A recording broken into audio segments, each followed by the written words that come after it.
ஒரு ஊர்ல ஒரு ஆள் இருந்தான், தையல் கடை வச்சிருந்தான். அவங்கிட்ட ஒருத்தன் ஒரு சட்டை துணி எடுத்து கொடுத்து தைக்க சொல்லியிருந்தான். வர்ற சனிக்கிழமை வா வந்து வாங்கிட்டு போ அப்படின்னு அவன் சொல்லியிருந்தான். அதே மாதிரி இவன் வந்தான். அவன் தச்சு வச்சிருந்த சட்டையை கொடுத்தான். இவன் வாங்கி அங்கேயே போட்டு பார்த்தான். கை நீளம் ஒண்ணுக்கு ஒண்ணு வித்தியாசமா இருந்தது. வலது கை இடது பக்கத்தை விட நீளம் குறைச்சலா இருந்தது. அவன் முணுமுணுக்க ஆரம்பிச்சுட்டான், என்ன இது இப்படி தைச்சுட்டியேன்னு.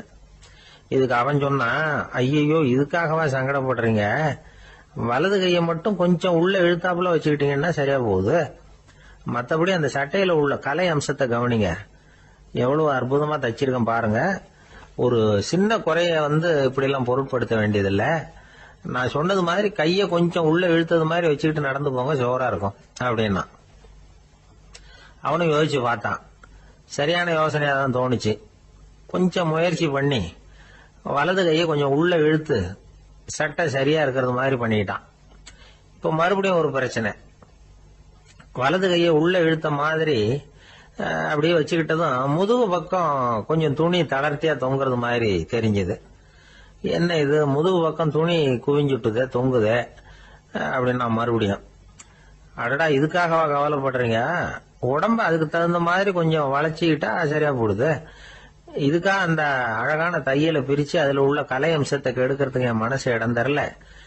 எவ்வளவுக்கு தளர்த்தியா இருக்கோ அவ்வளவுக்கு கொஞ்சம் உடம்ப வளைச்சி அப்படி குனிஞ்சது மாதிரி போங்க போதும் அப்படின்னா. அதுவும் நல்ல யோசனையா தான் பட்டுது இவனுக்கு. சரின்னு சொல்லிவிட்டு புறப்பட்டான். தெருவில் இறங்கினா, கைய கொஞ்சம் உள்ள இழுத்தான், உடம்ப கொஞ்சம் முன்னால வளைச்சான், சட்டைக்கு தகுந்த மாதிரி உடம்ப பண்ணிட்டான், மெதுவா நடந்து போறான். இப்போ எதிரில் இன்னொருத்தன் வரான். இவனை பாக்குறான், இவன் போட்டிருக்கிற சட்டைய பாக்குறான். ஆஹா அற்புதம்ங்கிறான். சும்மா சொல்லக்கூடாது, ரொம்ப நல்லா இருக்கு, நிச்சயமா இது இந்த ஊர் மேல தெருவில் இருக்கிற ஒருத்தன் இருக்கானே அவன் தச்சதா தான் இருக்கணும் அப்படின்னா. இதை கேட்டதான் அவனுக்கு ஆச்சரியம். எப்படி அவ்வளவு கரெக்டா கண்டுபிடிச்சிங்க அப்படின்னு கேட்டிருக்கான்.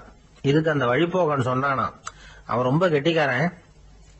உங்களை மாதிரி உடம்பும் கையும் வளைஞ்சு போன ஒரு ஆசாமிக்கு அவனை தவிர வேற யாராலேயும் இவ்வளவு பொருத்தமான ஒரு சட்டையை தைக்க முடியாது அப்படின்னானா. பாருங்க, அவனுக்காக இவன் அனுசரிக்க போய் இவனோட நிலைமை எப்படி ஆயிடுது பாருங்க. இதே மாதிரிதான் சில சடங்குகளும் சம்பிரதாயங்களும் நம்மளை கோமாளி ஆக்கி விட்டுரும். எதுவா இருந்தாலும் அதுல அறிவுபூர்வமான அணுகுமுறை அவசியம்.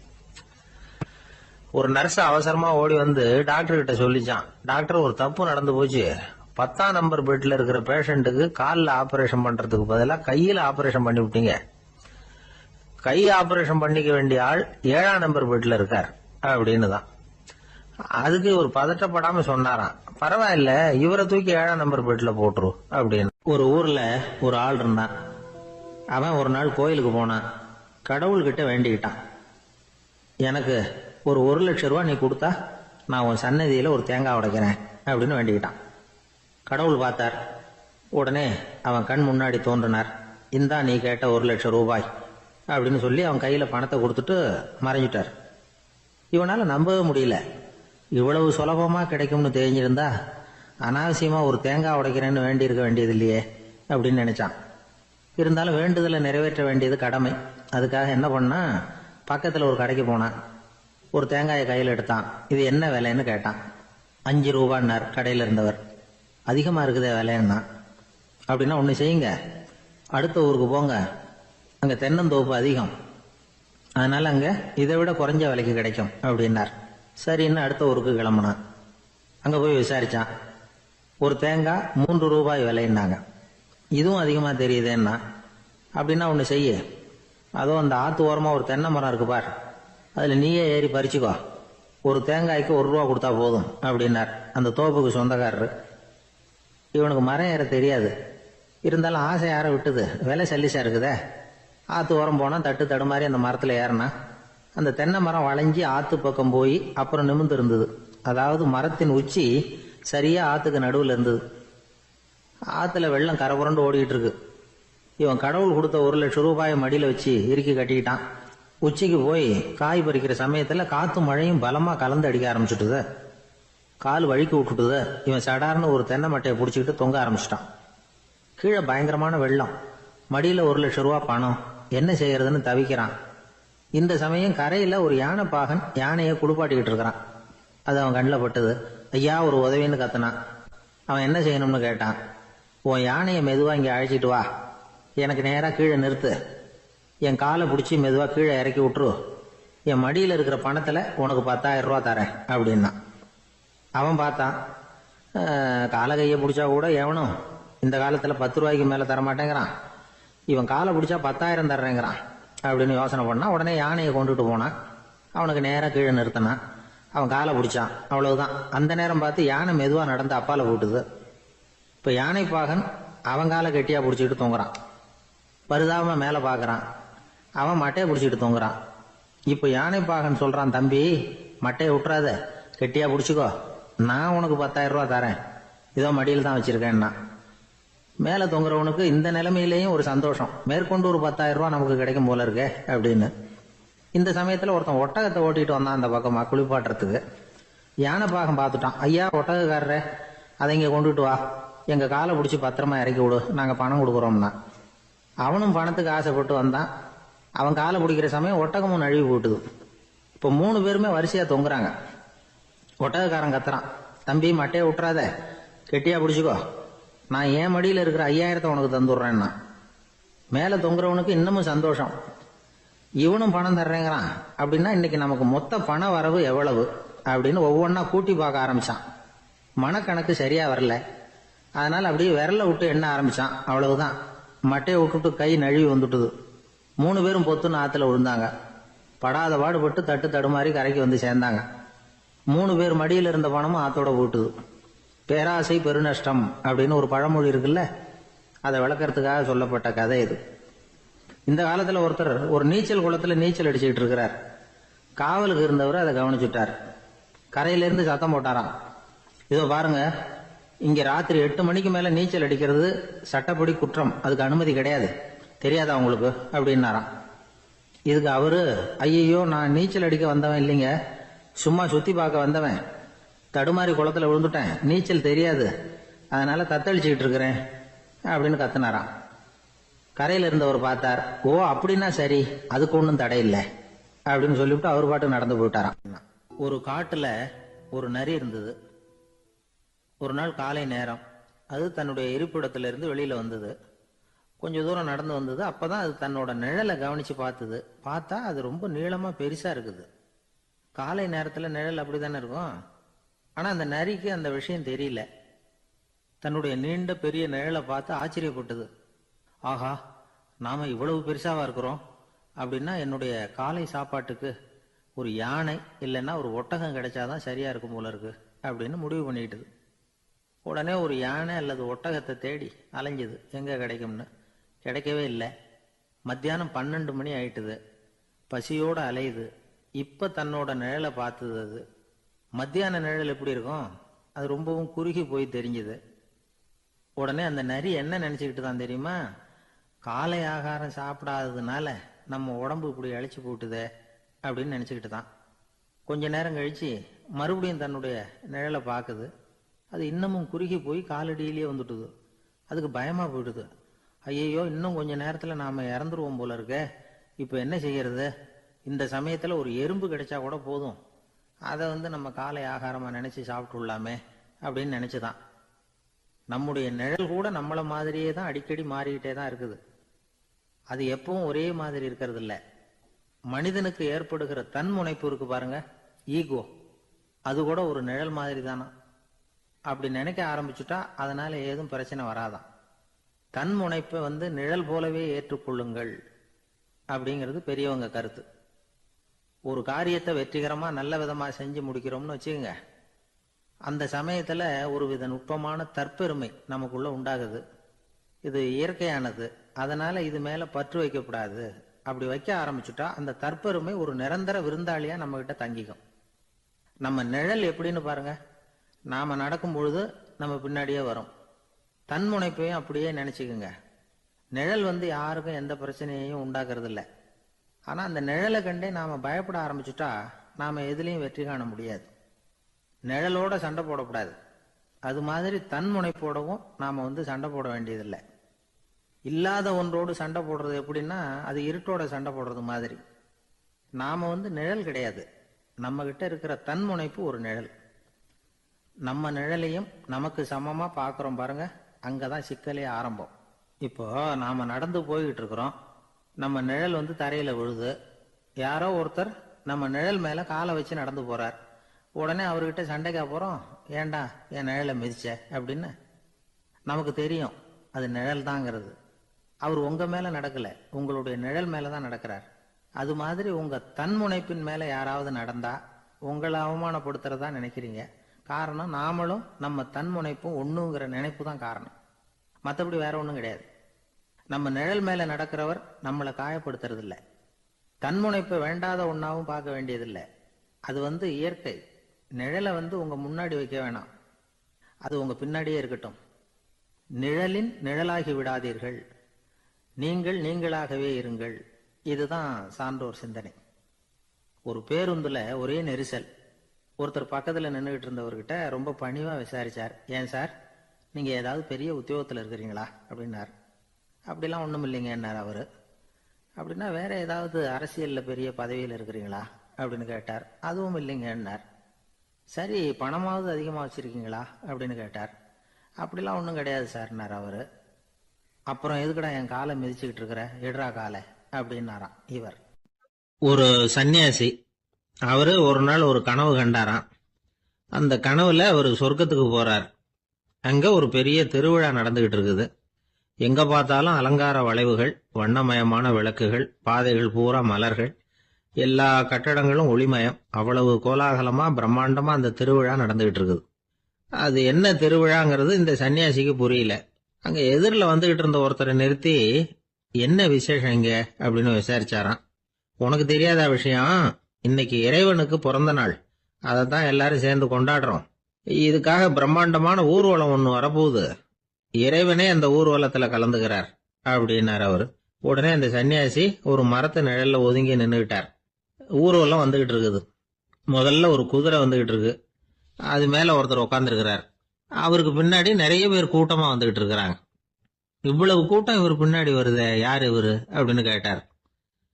ஒரு மதத்தின் பெயரை சொல்லி, இவர் வந்து அந்த மதத்தின் தலைவர், அவரை பின்பற்றுகிற மக்கள் கூட்டம் பின்னாடி வந்துகிட்டு இருக்குது அப்படின்னு விவரம் சொல்லி இருக்கிறாங்க. இவங்களுக்கு அடுத்தபடியா இன்னொரு குதிரையில ஒருத்தர் வந்துகிட்டு இருக்கிறார். அவருக்கு பின்னாடி ஏகப்பட்ட கூட்டம். இவர் யாருங்க அப்படின்னு கேட்டிருக்காரு சன்னியாசி. அங்க இருக்கிறவங்க விவரம் சொல்லி இருக்கிறாங்க. இன்னொரு மதத்தின் பெயரை சொல்லி, இவர் அந்த மதத்தினுடைய தலைவர், அவர் வழியை பின்பற்றுகிறவர்கள் அவர் பின்னாடி கூட்டமா வந்துகிட்டு இருக்கிறாங்க அப்படின்னு இருக்காங்க. இப்படி ஒவ்வொருத்தரா குதிரை மேல வந்துகிட்டே இருக்கிறாங்க.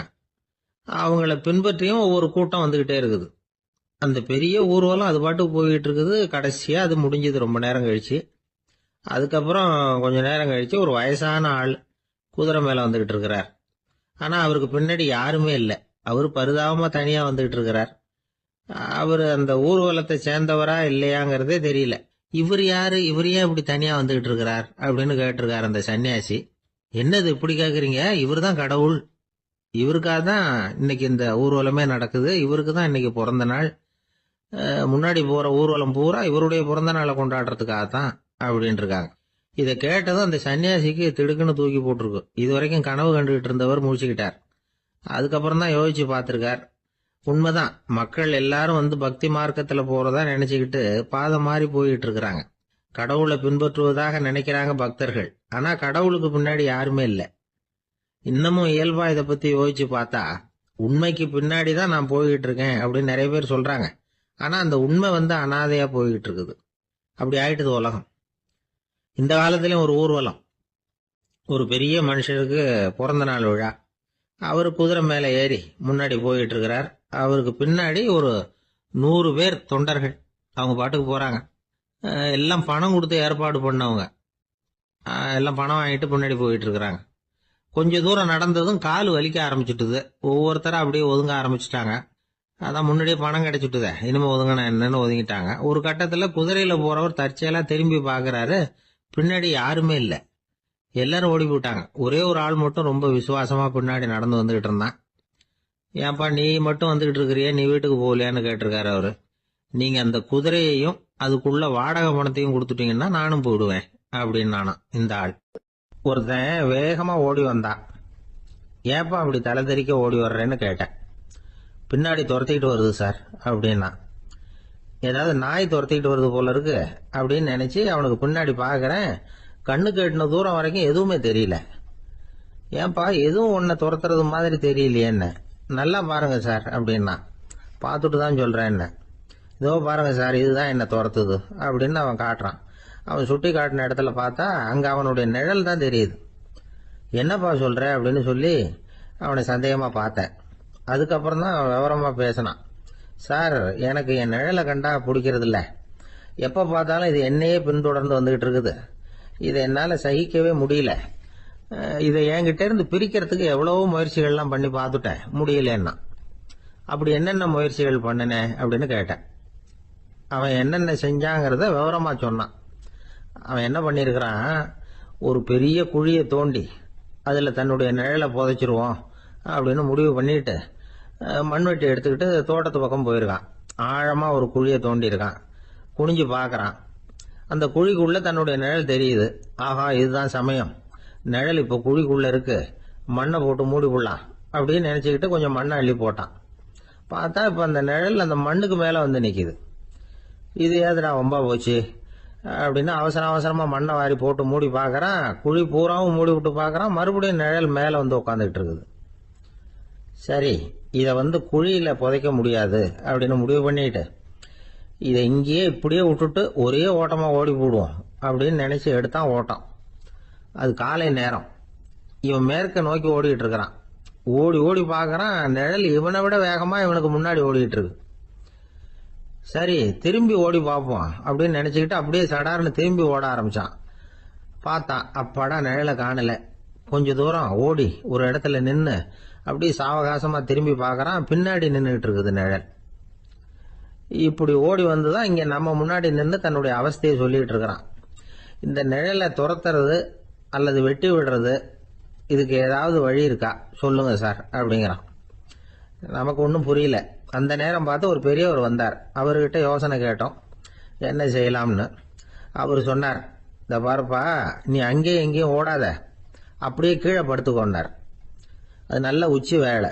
அவன் அப்படியே கீழே படுத்துக்கிட்டான். இப்ப அப்படி இப்படின்னு திரும்பி பார்க்கறான், நிழலை காணல. அவன் இப்பதான் நிம்மதியா இருந்தான். இப்ப அந்த பெரியவர் சொன்னார், எல்லா மனிதர்களுமே இப்படிதான் ஓடிட்டு இருக்கிறாங்க.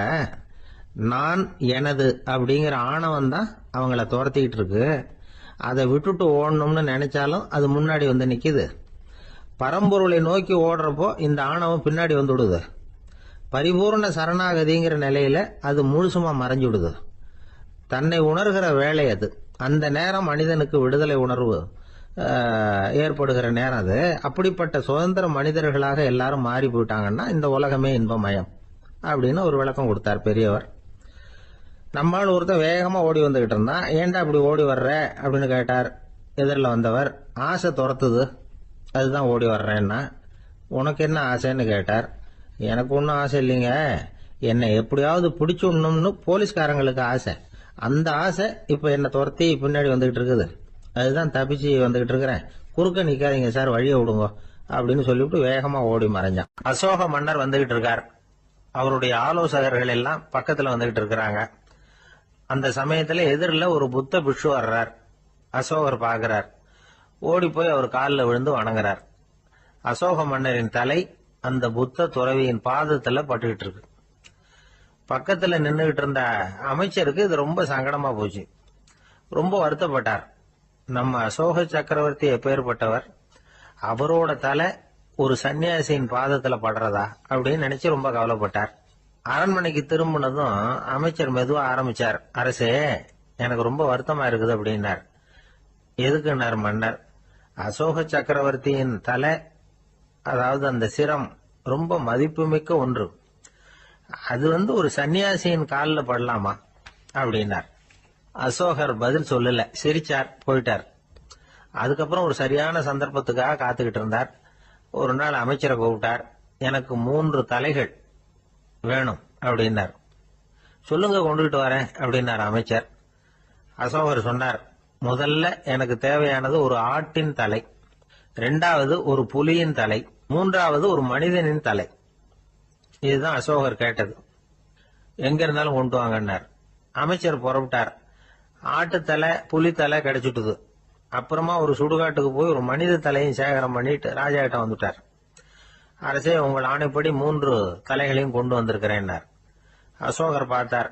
ரொம்ப நல்லது, இப்ப இது 3ஐயும் எடுத்துக்கிட்டு போய் சந்தையில வித்துட்டு வாங்க அப்படின்னார். அமைச்சர் அதுகளை எடுத்துக்கிட்டு சந்தைக்கு போனார். முதல்ல ஆட்டுத்தலை நல்ல விலைக்கு வித்து போச்சு. நல்ல விலை கொடுத்து வாங்கிட்டு போட்டாங்க. அடுத்தபடியா புலி தலைய ஒருத்தர் வாங்கிட்டார். அதை பாடம் பண்ணி வீட்டுல மாட்டி வைக்கலாமே அப்படின்னு நினைச்சு அதையும் வாங்கிட்டு போட்டார். மனித தலையை மட்டும் வாங்கறதுக்கு யாரும் முன் வரல. எல்லாரும் அதை பார்த்துட்டு விலைக்கு போக ஆரம்பிச்சாங்க. அமைச்சர் திரும்பி வந்தார். அரசே, இந்த தலையை மட்டும் யாரும் வாங்க மாட்டேங்கிறாங்க அப்படின்னார். சரி, பரவாயில்ல, இதை இலவசமாவே எனாமாவே யாருக்கிட்டையாவது கொடுத்துட்டு வந்துருங்க அப்படின்னார். அமைச்சர் மறுபடியும் சந்தைக்கு போனார். இதை இலவசமா தரேன், இதை வாங்கிக்கோங்க அப்படின்னார். அப்பவும் அதை யாரும் வாங்கிக்கிறதுக்கு தயாரா இல்லை. மறுபடியும் திரும்பி வந்து மன்னர்கிட்ட விவரத்தை சொன்னார். இப்போ மன்னர் சொல்றார், அமைச்சரே, உயிர் இருக்கிற வரைக்கும் தான் இந்த தலைக்கு மதிப்பு. ஜீவன் போனதுக்கு அப்புறம் அதோட மதிப்பும் போயிடுது. அதனால மதிப்பு இருக்கும் பொழுதே பெரியவர்கள் பாதம் பணிந்து அந்த புனிதத்தை பெற்றுக்கொள்ளணும் அப்படின்னார். பணிவுங்கிறது வேற, அடிமைத்தனம்ங்கிறது வேற. பெரியவர்களை பணிவது நமக்கு பெருமை தரக்கூடிய விஷயம். இதை மனசுல வச்சுக்கிட்டு எப்போ காலில் விழணும், எப்போ காலில் விழக்கூடாது அப்படிங்கறத முடிவு பண்ணிக்கணும். ஒரு சாதாரண ஆள் நடந்து வந்துகிட்டு இருந்தார். எதிரில் வந்த ஒரு பெரிய மனுஷன் ஓடி போய் அவர் காலில் விழுந்து தன்னுடைய தலையை அவர் பாதத்துல கொண்டு போய் வச்சார். கொஞ்ச நேரம் கழிச்சு எழுந்திரிச்சு வந்துட்டார். வந்த பிறகு இவரை கேட்டேன், ஏன் திடீர்னு ஓடி போய் அந்த ஆளு காலில் விழுந்தீங்க அப்படின்னு. அவர் போட்டிருக்கிறது என்னோட காணாம போன செருப்பான்னு கண்டுபிடிக்கிறதுக்காக அப்படி விழுந்தேன் அப்படின்னு. ஒரு ஊர்ல ஒருத்தர் இருந்தார். ரொம்ப நல்லவர். யாருக்காவது ஏதாவது கொடுத்துக்கிட்டே இருப்பார். கொடையாளி. தினமும் யாராவது ஒருத்தருக்கு ஏதாவது கொடுக்கலன்னா அவருக்கு தூக்கம் வராது. அப்படி ஒரு பழக்கம். அது மட்டும் இல்ல, அவர் கொடுக்கறது அடுத்தவங்களுக்கு தெரியாது. அவ்வளவு ரகசியமா அதை கொடுப்பார்.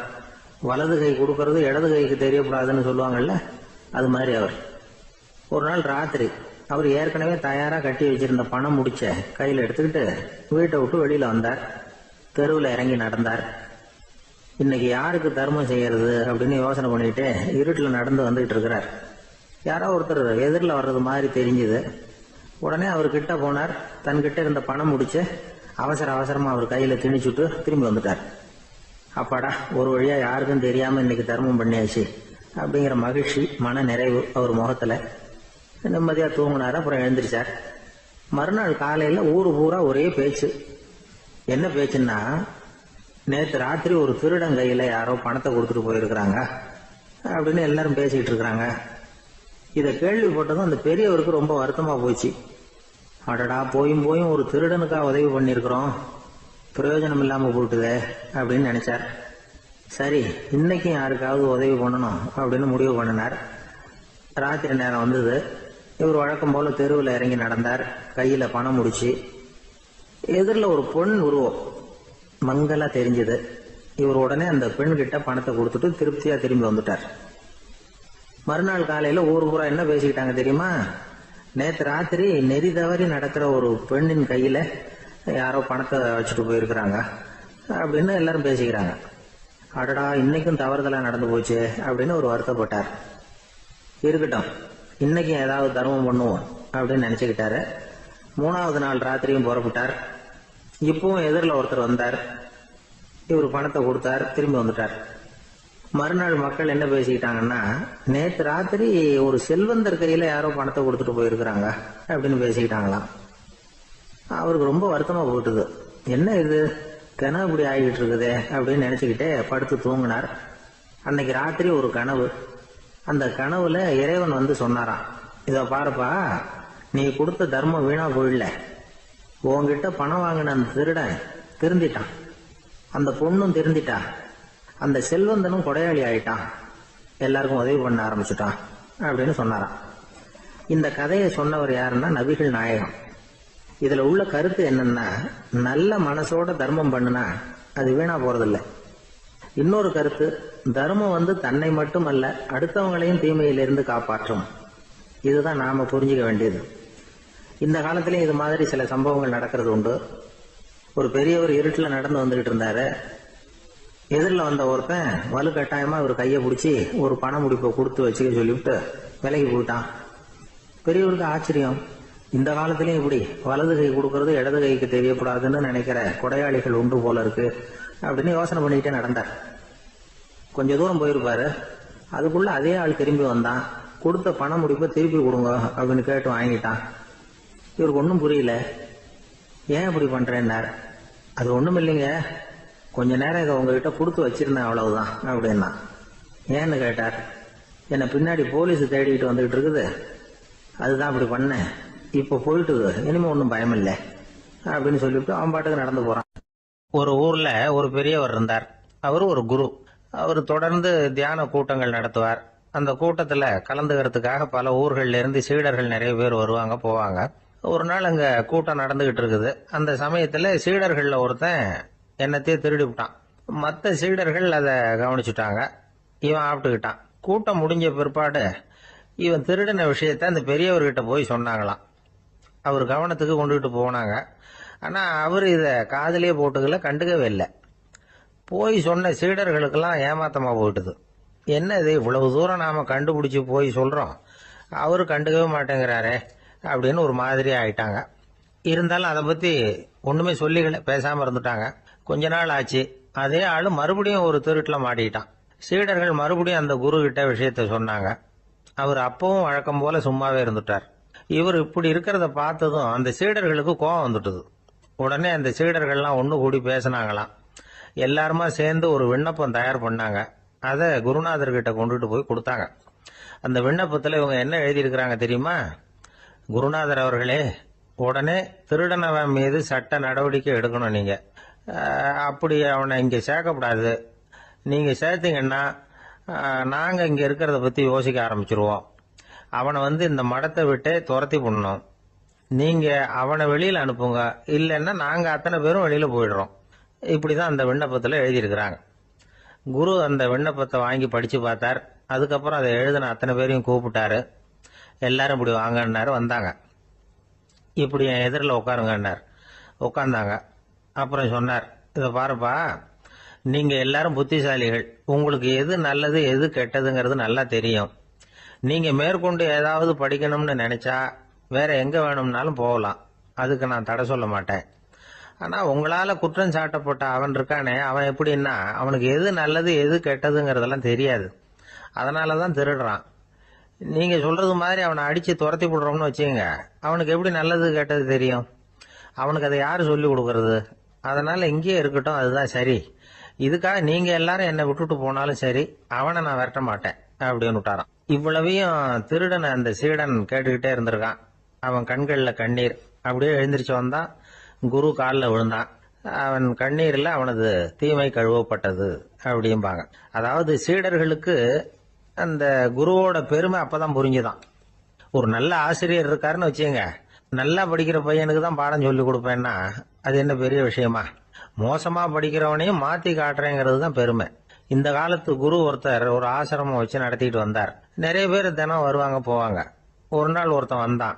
அந்த குரு முன்னாடி போய் நின்னான். ஐயா, என்ன உங்க சீடனா ஏத்துக்கணும்னா. அந்த குரு நிமிர்ந்து பார்த்தார். உன்னுடைய நோக்கம் என்னன்னு கேட்டார். ஐயா, உங்ககிட்ட கொஞ்ச நாள் இருந்தேன்னா நல்ல பழக்க வழக்கங்களை கத்துக்கலாம். அதுக்கப்புறம் வெளியில போய் ஒரு நல்ல தொழில் தொடங்கி வாழ்க்கையில முன்னுக்கு வரணுங்கிறது தான் என்னோட நோக்கம் அப்படின்னா. நீ சொல்றது சரி, ஆனா உன்னால இங்க நல்ல பழக்க வழக்கங்களை கத்துக்க முடியலன்னு வச்சுக்கோ, அப்ப என்ன பண்ணுவேன் அப்படின்னு கேட்டார் அவர். அப்படி ஆச்சுன்னா என்ன, உங்களை மாதிரியே ஒரு ஆசிரமம் ஆரம்பிச்சு அதுக்கு குருவா இருந்துட்டு போறேன் அப்படின்னா. ஒரு பெரிய அரசன் இந்த உலகம் பூராவையும் ஆண்டுகிட்டு இருந்தான். ரொம்ப காலம் அப்படி அரசாட்சி பண்ணிக்கிட்டு இருந்தான். திடீர்னு அவனுக்கும் சில எதிரிகள் முளைச்சாங்க. அவங்க எல்லாம் ஒண்ணு சேர்ந்து இவனை தோற்கடிச்சுட்டாங்க. தோத்து போனது இவனுக்கு பயம் வந்துட்டுது, எங்க எதிரிகள் நம்ம கொன்னுடுவாங்களோ அப்படின்னு. வெளியில வந்தா தனக்கு ஆபத்துன்னு பயந்துகிட்டு யாருக்கும் தெரியாம ஒரு குகைக்குள்ள போய் பதுங்கி கிடக்குறான். நிலைமைய பாருங்க. முதல் நாள் அரண்மனையில அதிகாரம் பண்ணிக்கிட்டு இருந்தவன் மறுநாள் குகையில பயந்து போய் பதுங்கி கிடக்குறான். ராத்திரி நேரம் வந்தது, பசி வயத்தை கிள்ளுது, பிச்சை எடுத்து சாப்பிட வேண்டிய நிலைமை. பிச்சை எடுக்கிறதுக்கு பாத்திரம் வேணுமே, என்ன பண்றது அப்படின்னு அங்கேயும் இங்கேயும் பாக்குறான். ஒரு மூலையில யாரோ விட்டுட்டு போன ஒரு ஓடு கிடக்குது. அதை எடுத்துக்கிட்டு புறப்பட்டான். இருட்டுல வழி புரியல. ஏதோ ஒரு யூகத்துல காலை மெதுவா எடுத்து வச்சு நடந்து போயிட்டு இருக்கிறான். வழியில ஒரு கருப்பு நாய் படுத்து கிடந்தது. இருட்டுல அவன் இது கண்ணுக்கு சரியா தெரியல. அவனுக்கு தவறி போய் காலை வச்சுட்டான் அது மேல. நாய் சும்மா இருக்குமா, வள்ளுன்னு விழுந்து கடிச்சு விட்டுது. காலை பாக்குறான், காலத்தையும் நினைச்சு பாக்குறான். அரண்மனையில வந்து வீரக்கழல் அணிந்த காலை உடைய மன்னா அப்படின்னு புகழ்வாங்களே புலவர்கள்லாம். ஆனா அது இன்னைக்கு நாய் கடிச்ச காலம் ஆயிட்டுதே அப்படின்னு நினைக்கிறான். அது மட்டும் இல்ல, முன்னாடி எல்லாம் பொற்கிண்ணங்கள்ல தான் அவன் சாப்பிடுவான். ஆனா இப்போ உடைஞ்சு போன ஓட்டு, அது ஓட்டை வந்து கையில வச்சுக்கிட்டு நிக்கிறான். அதுல ஏதாவது யாராவது சாப்பாடு போடுவாங்களான்னு. முன்னாடி எல்லாம் நிறைய பேர் அரண்மனைக்கு வருவாங்க. அரசருக்கு காணிக்கைன்னு சொல்லி இவன் காலடியில கொண்டாந்து கொட்டுவாங்க. அப்போலாம் இவன் அந்த ஜனங்களுடைய முகத்தை திரும்பி கூட பாக்குறது இல்ல. ரொம்ப கர்வமா உட்காந்துருப்பான். அதே ஆளு இன்னைக்கு எல்லார் கண்ணிலையும் படுறது மாதிரி பிச்சை எடுத்துக்கிட்டு இருக்கிறான். அப்போலாம் காணிக்கைகளை வந்து தன்னுடைய கையால வாங்குறது தனக்கு கௌரவ குறைச்சல்னு நினைச்சு தன்னுடைய வேலைக்காரங்களை விட்டுதான் அதை வாங்க சொல்லுவான்.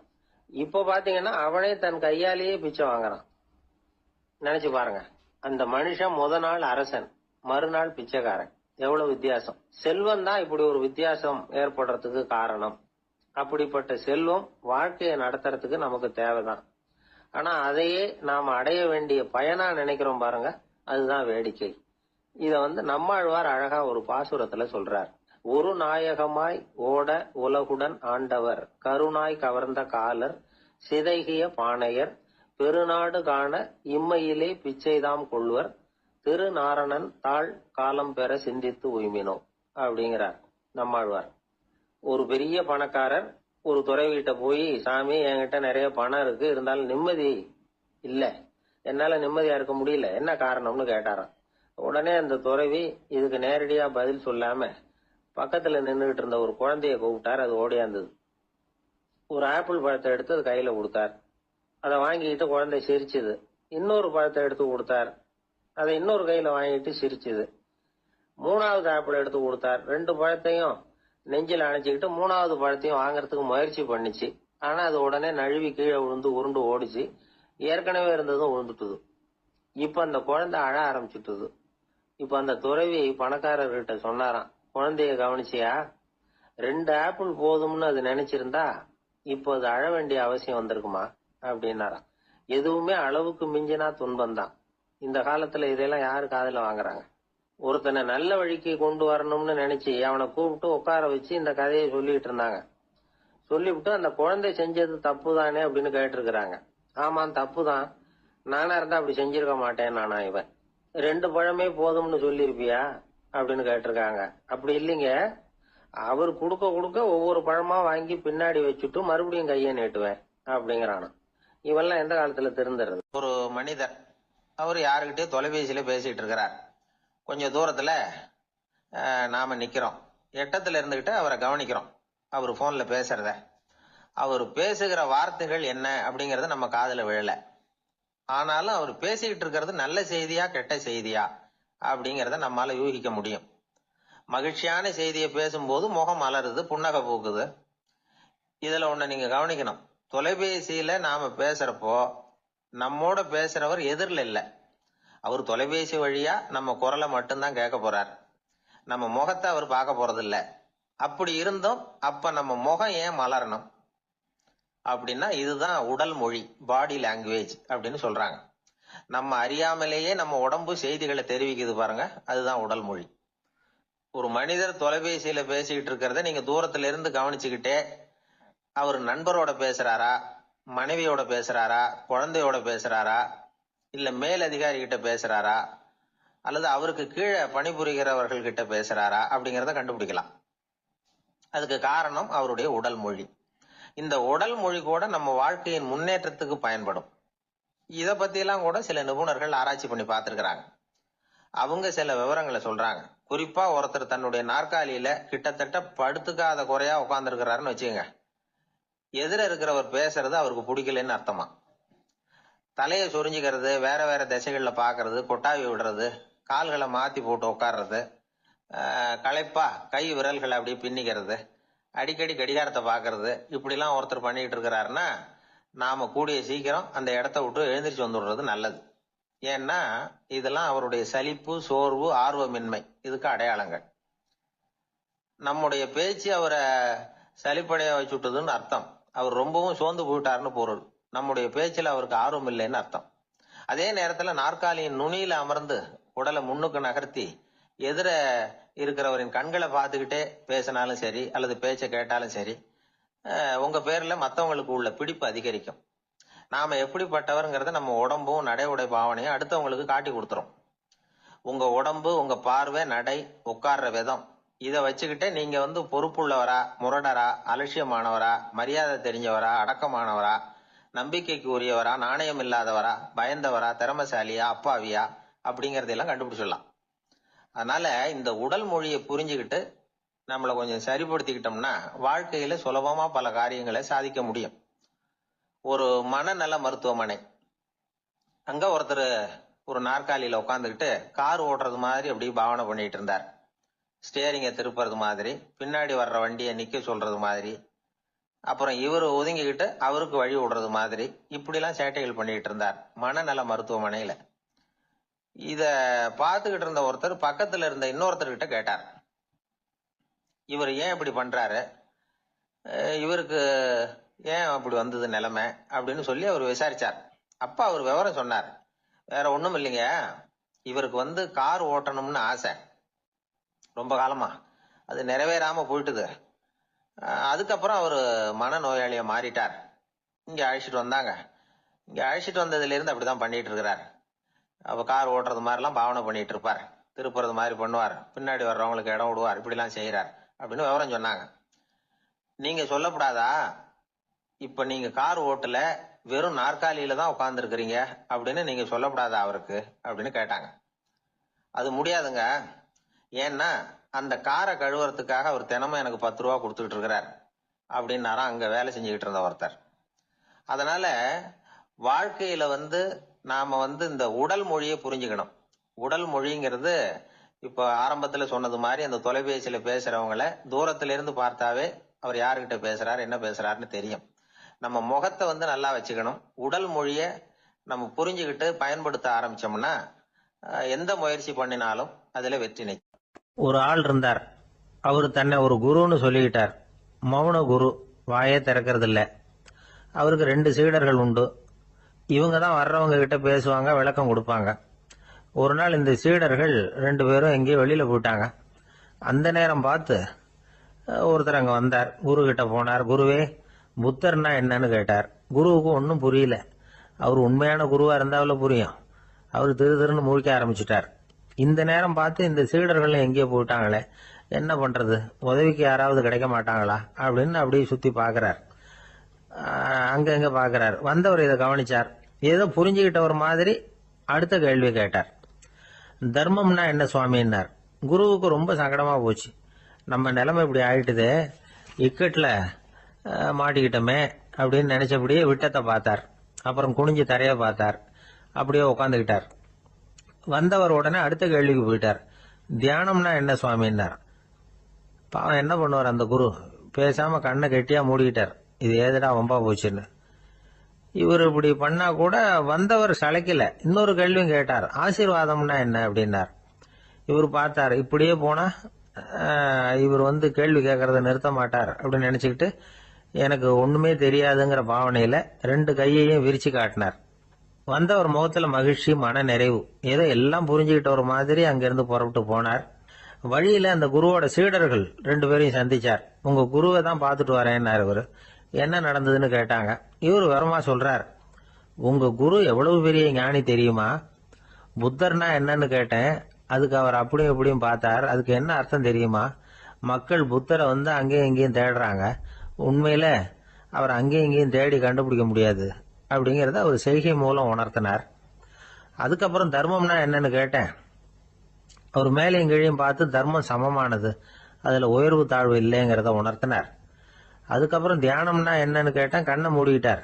கண்ணை மூடி காணுகிற அற்புதம் அது அப்படிங்கறத புரிஞ்சுக்கிட்டேன். கடைசியா ஆசீர்வதிக்கப்படுறது பத்தி கேட்டேன். கைகளை நீட்டி உதவுறது தான் அது அப்படிங்கறத தன்னுடைய இருகை விரிச்சு உணர்த்தினார். எவ்வளவு பெரிய மகான் அவரு அப்படின்னு சொல்லிவிட்டு அவர் பாட்டு போயிட்டார். சீடர்கள் அதுக்கப்புறம் மெதுவா குரு கிட்ட வந்து சேர்ந்தாங்க. அவங்கள பார்த்ததும் குருவுக்கு கோபம் வந்துட்டுது. அடே பாவிகளா, எங்கடா போய் தொலைஞ்சிங்க, நான் ஒரு ஆளுகிட்ட மாட்டிக்கிட்டு என்ன பாடுபட்டிருக்கேன் தெரியுமான்னார். இது மாதிரி தான் நாம சாதாரண மனிதர்களின் புற வேடங்களிலேயே மயங்கி போயிடுறோம். அவங்க பேச்சு, செய்கை, பார்வை இதுல எல்லாம் ஏதோ பெரிய தத்துவம் இருக்கிறதாக நினைச்சுக்கிறோம். உண்மையிலேயே அந்த தத்துவங்கள் யாருக்கு சொந்தம்? அவங்களுக்கு இல்ல, நமக்கு தான் சொந்தம். நாம தானே அதை கற்பிச்சுக்கிட்டோம்.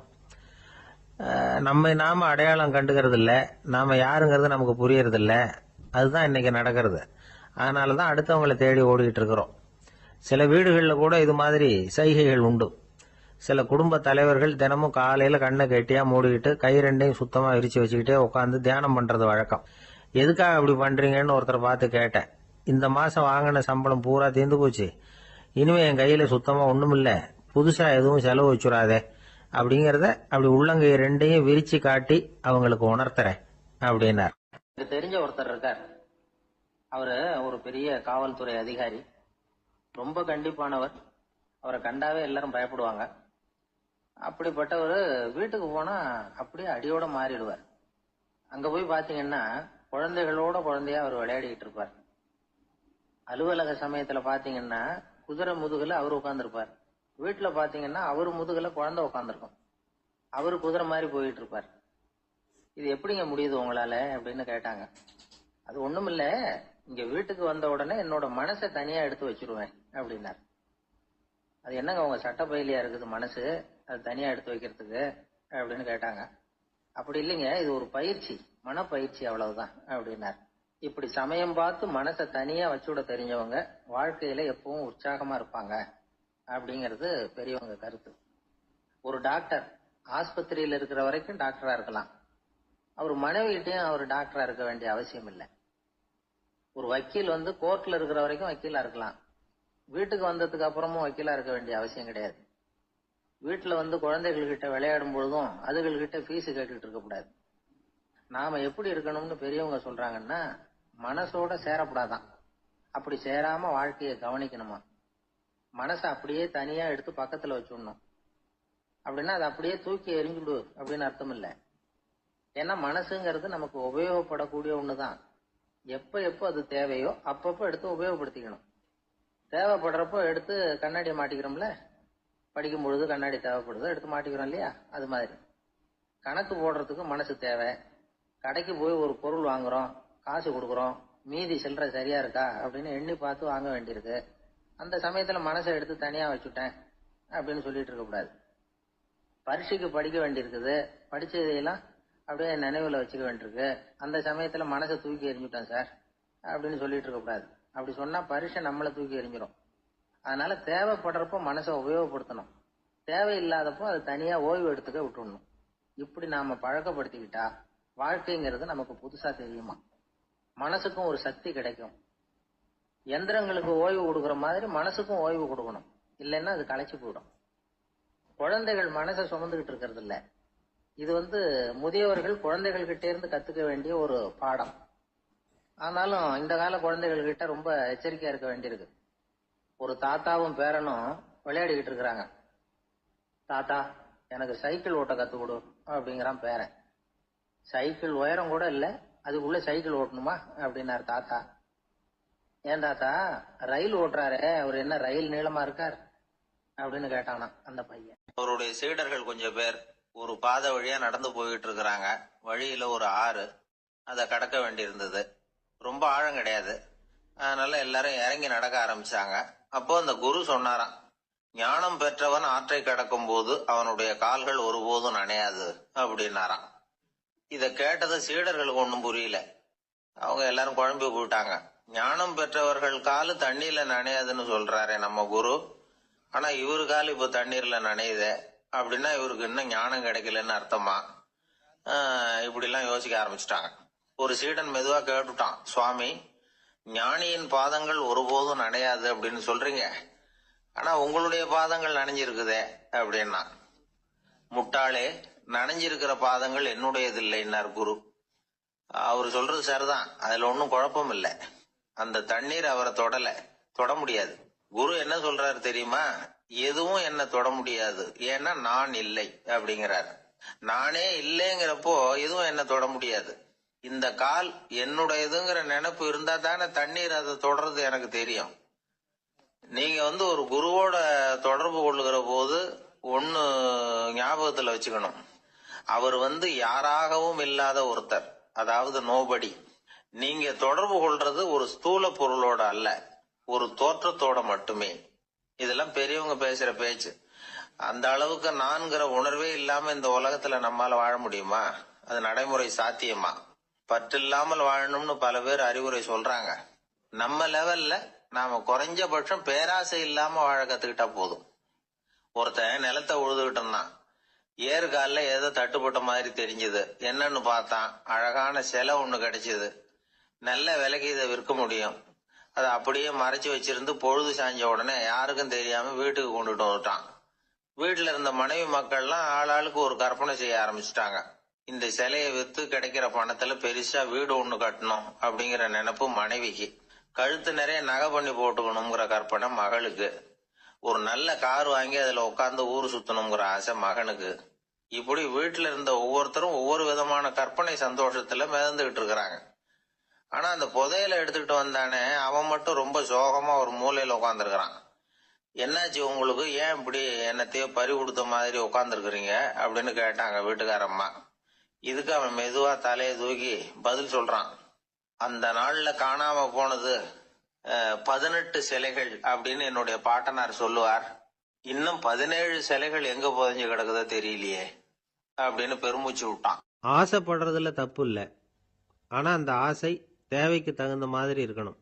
தேவைக்கு மீறிய ஆசைகள் இருக்கு பாருங்க, அது தேவையில்லை. இந்த கருத்தை வலியுறுத்தது மாதிரி ஒரு கதை உண்டு. தேவேந்திரனுக்கு திடீர்னு வீடு கட்டணும்னு ஒரு ஆசை வந்துதான். வீடுன்னா நாம கட்டுற மாதிரி இல்லை. தேவேந்திரன் வீடுன்னா சும்மாவா?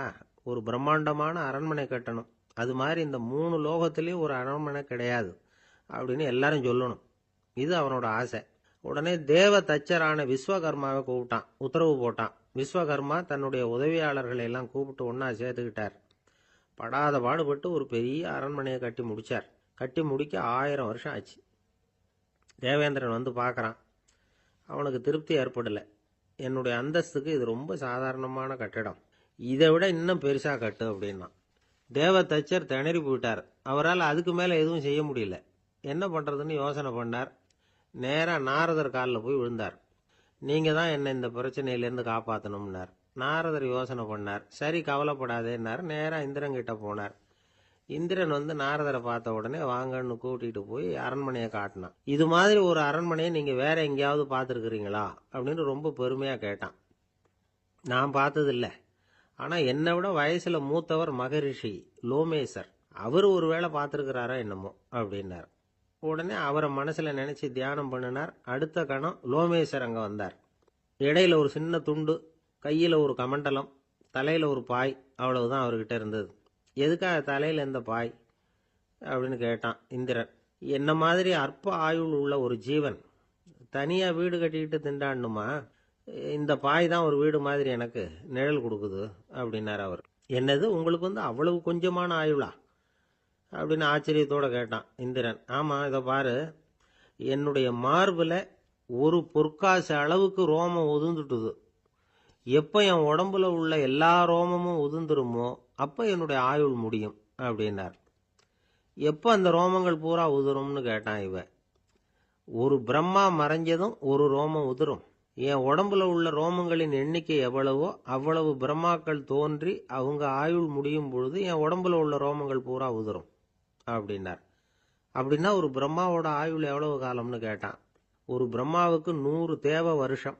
ஒவ்வொரு தேவ வருஷத்துக்கும் 365 தேவ நாள்.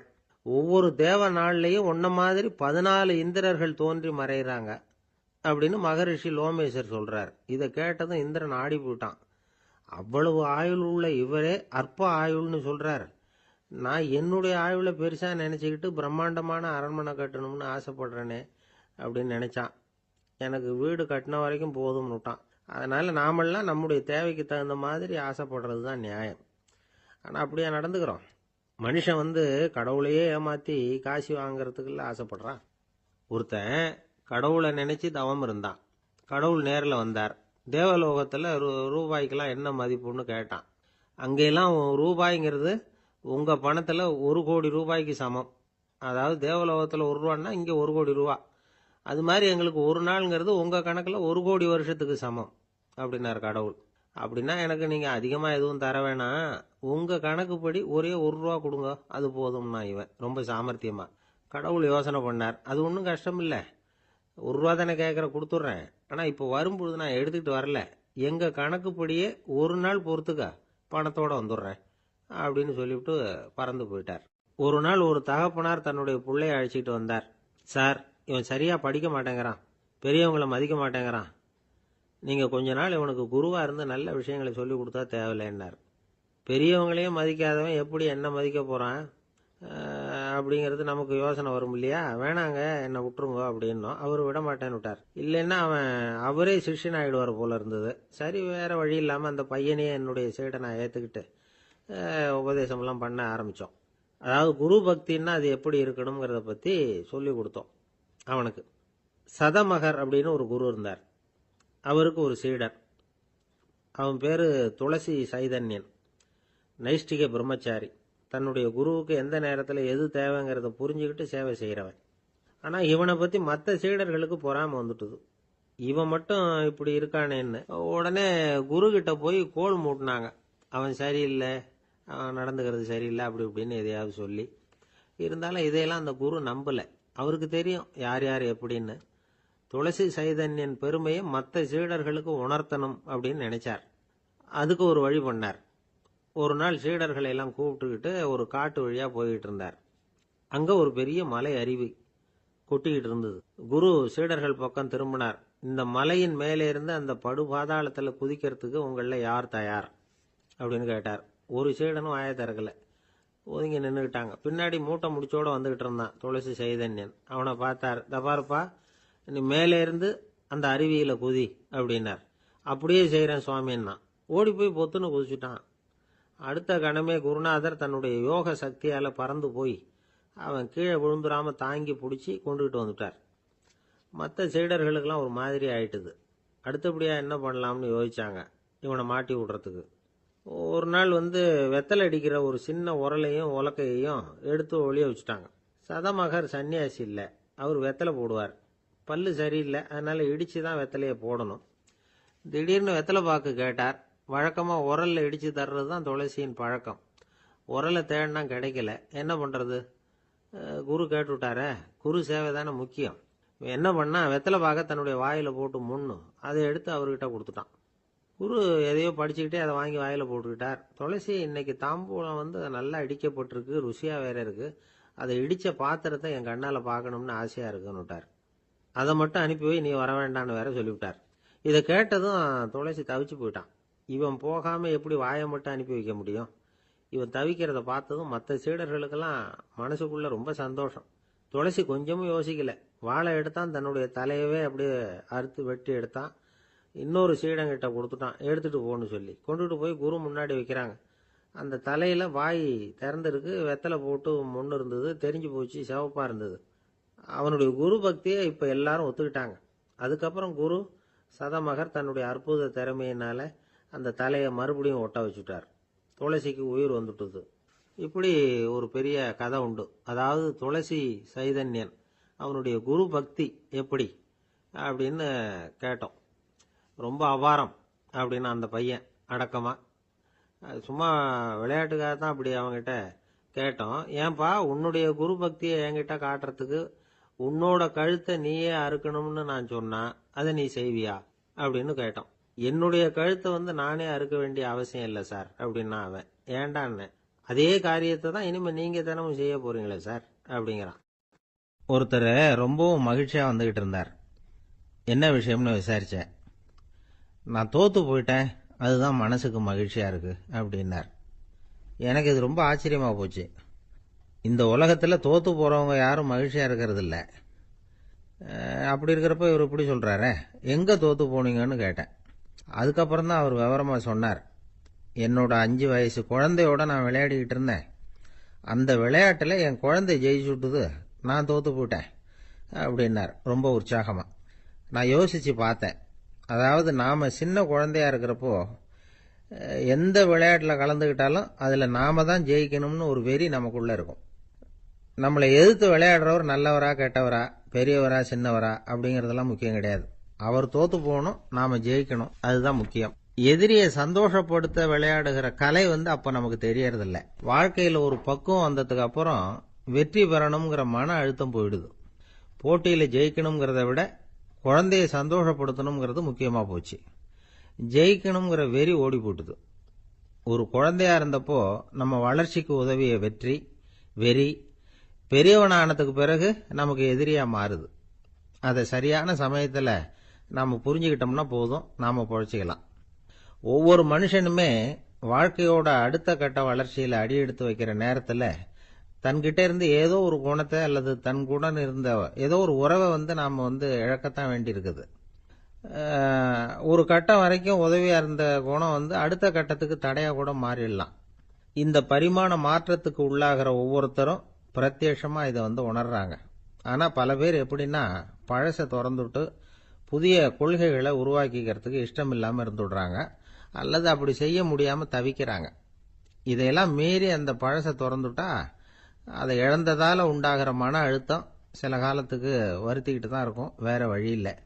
ஆரோக்கியமான ஒரு முன்னேற்றத்துக்காக அந்த மன அழுத்தத்தை தாங்கிக்கத்தான் வேணும் அப்படிங்கிறாரு அந்த உலக புகழ்பெற்ற மேதை ஒருத்தர், இந்த ஸ்காட் பெக் அப்படிங்கிறவர். பிறந்த நாள் முதல் இதுதான் சரி அப்படின்னு கற்பிக்கப்பட்டு வந்த ஒவ்வொரு தத்துவத்தையும் தங்களுடைய வளர்ச்சிக்கு தகுந்த மாதிரி மாற்றி அர்த்தப்படுத்தி கொள்ள முடியாமல் வாழ்க்கை சூழல்ல அப்படியே அரைப்பட்டு தூளாகிறவர்கள் தான் ரொம்ப தவிக்கிறாங்களாம். இதுதான் அவருடைய கருத்து. பெரும்பாலும் மனிதர்களுடைய நடுத்தர வயசுல, அதாவது 30 தாண்டுகிற சமயத்துல தான் இந்த தவிப்பு உண்டாவதுதான். இதுதான் மேற்கத்திய நாடுகள்ல அடிக்கடி மிட் லைஃப் கிரைசிஸ் அப்படின்னு சொல்றாங்க. அப்பப்போ பழசையெல்லாம் தொலைச்சு விட்டு புதுசா பிறக்கிறதுக்கு கத்துக்கணும். ஒவ்வொரு நிமிஷத்தையும் அந்த நிமிஷத்துக்கு ஏற்ற சித்தாந்தம் கொண்டவர்களாக சந்திப்போம் அப்படிங்கிறார் அந்த உளவியல் நிபுணர். இப்படி பழகிக்கிட்டா வாழ்க்கை இன்பமயம், இல்லைன்னா தவிப்பு மயம்தான். பழச தொலைக்க முடியாதவர்கள்ல எத்தனையோ பேர் உண்டு, எத்தனையோ ரகம் உண்டு. அதுல வேடிக்கையான நண்பர்களும் உண்டு. ஒருத்தர் நண்பர் வீட்டுக்கு போனார்.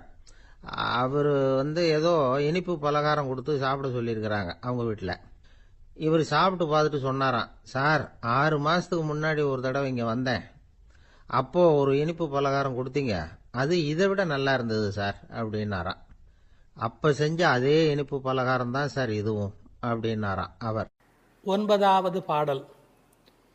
தூமணி மாடத்து சுற்றும் விளக்கெரிய தூபம் கமழ துயிலடை மேல் கண் வளரும் மாமன் மகளே, மணிக்கதவும் தாழ்த்திரவாய் மாமீர் அவளை எழுப்பீரோ, உன்மகள்தான் ஊமையோ அன்றிச் செவிடோ அனந்தலோ ஏமப் பெருந்துயில் மந்திரப்பட்டாளோ, மாமாயன் மாதவன் வைகுந்தன் என்றென்று நாமும் பலவும் நவின்றேலோர் எம்பாவாய்.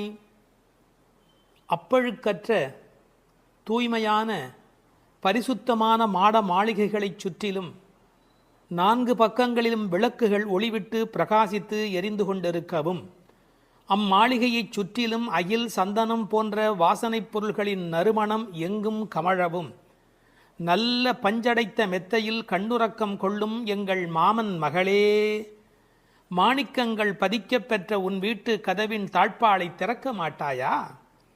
திறந்து விரைவில் எங்களுடன் சேர்ந்து கொள்ள மாட்டாயா? மாமிகளே, நீங்களாவது அவளை எழுப்பிவிட மாட்டீர்களா? விடிந்து எவ்வளவு நேரமாகிவிட்டது, நாங்கள் இவ்வளவு நேரம் அவளை அழைத்து கொண்டிருக்கிறோமே, அவளுக்கு என்ன ஆயிற்று? ஒரு வார்த்தை கூட பதில் கூற மாட்டேன் என்கிறாளே, அவள் என்ன பேசும் திறனற்ற ஊமையா? அல்லது நாங்கள் அழைப்பது அவளுக்கு கேட்கவில்லையா, காது கேட்கவில்லையா? அல்லது ஆழ்ந்த பேருறக்கத்தில் படுத்து கிடக்கிறாளா? அல்லது யாரேனும் கட்டுப்படுத்தி அவளை பெருந்துயில் கொள்ளுமாறு செய்து விட்டார்களா? அல்லது ஏதேனும் மந்திரம் மாயம் செய்திருக்கிறார்களா? அதன் வசம் கட்டுப்பட்டு இப்படி பேருறக்கம் கொண்டு கிடக்கிறாளே. நாங்கள் அந்த மாமாய செயல்களில் வல்லவனும் மிகுந்த தவமுடைய இலக்குமியின் கணவனும் வைகுண்டத்திற்கு அதிபதியுமான நாராயணன் பெயரை திரும்ப திரும்பச் சொல்லி பக்தி பரவசத்தில் ஈடுபட்டு அவளை அழைக்கிறோமே, அவள் ஏன் இன்னும் எழுந்து வந்து கதவை திறந்து எங்களுடன் சேர்ந்து இறைவன் திருப்பெயரை சொல்லி வழிபட மாட்டேன் என்கிறாள்? நீங்களாவது கேட்டுச் சொல்லுங்களேன் என்கிறார்கள். இந்த பாடலின் திரண்ட பொருள் இது. தூமணி மாடத்து சுற்றும் விளக்கெரிய. விளக்கு எரிப்பதற்கே நிறைய செல்வம் இருக்க வேண்டும். இது சீர்மல்கும் ஆய்பாடி செல்வச் சிறுமியர்கள் வாழுகிற இடம். அந்த வீட்டினுடைய அமைப்பு எப்படி இருக்கிறது? தூய்மையான ரத்தின மணிகள் அப்படியே பதிந்து வைத்திருக்கிறார்கள். ஒரு குறிப்பு எழுதுகிறார்கள், அரசர்கள் அந்தப்புறத்திற்கு சிறந்த மணியை கொண்டு அற்புதமான கட்டடத்தை அமைப்பார்களாம். அங்கு வேண்டாம் என்று ஒதுக்கப்பட்ட கற்களை கொண்டுதான் அரண்மனையையே கட்டுவார்களாம். இது துவளில் மண்டபம், அது தூமணி மாடம் என்று அதற்கு ஒரு விளக்கம் சொல்கிறார்கள். ஆக இழைத்து இழைத்து தூய்மையான மணியினை கொண்டு வந்து கட்டியிருக்கிறார்கள். அது ரத்தின மணி. இந்த பெண் எழுந்திருந்திருக்க வேண்டும், எழுந்திருக்கவில்லை. ஒரு வித்தியாசம் இருக்கிறது. ஒரு குடும்பம் விழிப்பதற்கு முன்பு விழிக்க வேண்டியவள் அந்த வீட்டில் இருக்கிற பெண். ஏனென்றால் ஆண் எழுந்தால் அவனை மட்டும்தான் சுத்தம் செய்து கொள்கிறான், பெண் எழுந்தால் அந்த வீடே சுத்தமாகிறது என்று ஒரு பொன்மொழி சொல்வார்கள். எனவே ஒரு பெண்ணாகி இருக்கிறவள் இப்படி உறங்கிக் கொண்டிருக்கலாமா? தூமணி மாடத்து சுற்றும் விளக்கெரிய. 4 புறங்களிலும் நல்ல விளக்கு எரிந்து கொண்டிருக்கிறது. அது மட்டுமல்ல, அகில் சந்தனம் போன்ற நறுமண புகை வீசுகிறது. தூபம் கமழ. செல்வச் செழிப்பு. துயிலணை மேல் கண் வளரும். அது தூங்குவதற்காகவே அமைக்கப்பட்டிருக்கிற ஒரு பெரிய மெத்தை. அதாவது அந்த மெத்தையை பார்த்தாலேயே வா வா வா வந்து படு என்று அழைப்பதை போல 5 விதமான சிறப்புகள் அமைந்திருக்கக்கூடிய பஞ்சனை அது. அதில் அழகு இருக்கிறது, மென்மை இருக்கிறது, குளிர்ச்சி இருக்கிறது, சுகம் இருக்கிறது. அப்படிப்பட்ட அருமையான அந்த பஞ்சனையின் மீது அவள் படுத்திருக்கிறாள். தமிழிலே தூங்குகிறார்கள் என்று சொல்ல மாட்டார்கள், கண்வளராய் என்று சொல்வார்கள், மங்களம் கருதி.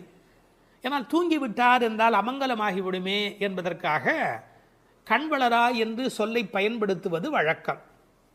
சின்ன வயதிலிருந்து குழந்தை கண் வளருது என்று ஒரு வார்த்தை சொல்வார்கள். அதில் ஒரு விஞ்ஞான குறிப்பே இருக்கிறது. உண்மையிலேயே கர்ப்பத்தில் குழந்தை தூங்குவதால் தான் வளருகிறது. அது ஒரு 10 மாத காலம் தாயின் கர்ப்பத்தில் கண் திறக்காது. கண் திறந்து விட்டால் ஊமை, அது விதவிதமான குறைபாடு உடைய ஊனமான குழந்தையா வந்து பிறக்கும் என்று விஞ்ஞான குறிப்பு இருக்கிறது. அந்த குழந்தை கண்களை மூடிக்கொண்டு தூங்கிக் கொண்டே இருக்கும். அதில் என்ன ஆச்சரியம் என்று கேட்டால், அப்போதான் அது வளருகிறது. ஒரு புள்ளியிலிருந்து ஒரு குழந்தையாக முழுமையாக வளருகிறது. அந்த கண் வளருதல் என்பதிலே தூங்கும் போது வளர்ச்சி நிகழ்கிறது என்கின்ற ஒரு குறிப்பு இருக்கிறது. மனிதனுக்கு கூட தூக்கம் அவசியம். ஏன்னா உடம்பில் இருக்கிற செல்கள் தங்களை புதுப்பித்துக் கொள்வதற்கு மனிதன் தூங்க வேண்டியிருக்கிறது. அடுத்து உறவு சொல்லி அழைக்கிறாள். மாமன் மகளே.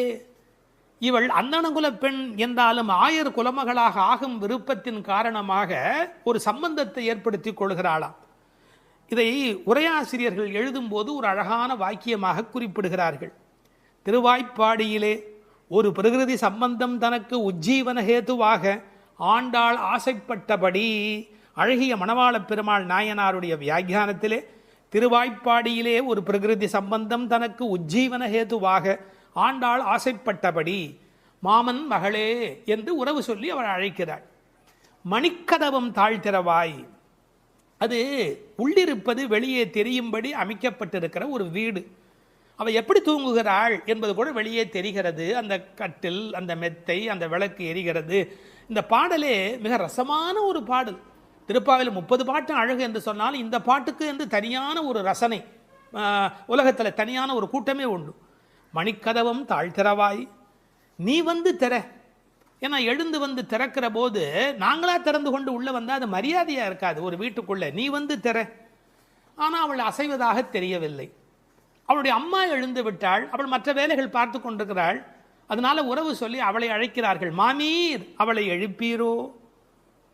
நீங்கள் அவளை எழுப்பிவிடக்கூடாதா? அப்படி தூங்கி கொண்டிருக்கிறாளே.